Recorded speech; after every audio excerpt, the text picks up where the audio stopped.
Hello and happy National Public Safety Telecommunicators Week to all.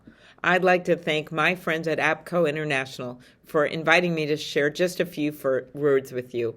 I am very proud of heading up the caucus devoted to emergency responders. You do so much to protect public safety and save lives in my home state and across the country. Your work has never been more important. Throughout these challenging times, you've been connecting people in need with life-saving emergency services in real time, even in the face of high-stakes situations like wildfires, and we've had so many of those spreading across the country. Active crimes, a global pandemic, so many people you saved, so many calls you took.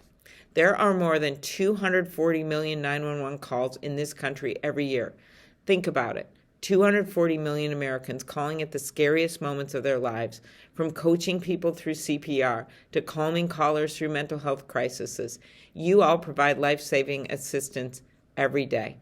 So since we know how vital 911 professionals are to our public safety, your job classification should reflect the life-saving duties that you perform every day. That's why Senator Burr of North Carolina and I introduced the bipartisan bill, the 911 Saves Act, to recognize the critical role that you all play in protecting our communities by changing telecommunicators' classification from clerical workers to protective service workers, alongside law enforcement personnel and firefighters. When you think about just how many lives are saved by 911 pros every day, it's clear that this change is well-deserved. And as co-chair of the Next Gen 911 Caucus, I know that you all need and deserve modernized 911 systems. That's why Senator Catherine Cortez Masto and I called on the White House to prioritize funding for Next Gen 911 systems in the upcoming 2023 budget.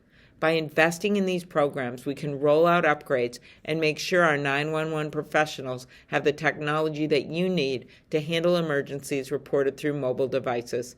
And I'm also committed to passing the Next Gen 911 Act that I introduced, which includes $10 billion in funding to deploy Next Gen 911 systems nationwide. As your partner in Washington, I'm laser focused on making sure our 911 professionals have the resources you all need and the recognition you've all earned. So on National Public Safety Telecommunicators Week, I want to acknowledge and celebrate the life-saving work you do every day. Thank you for keeping us safe.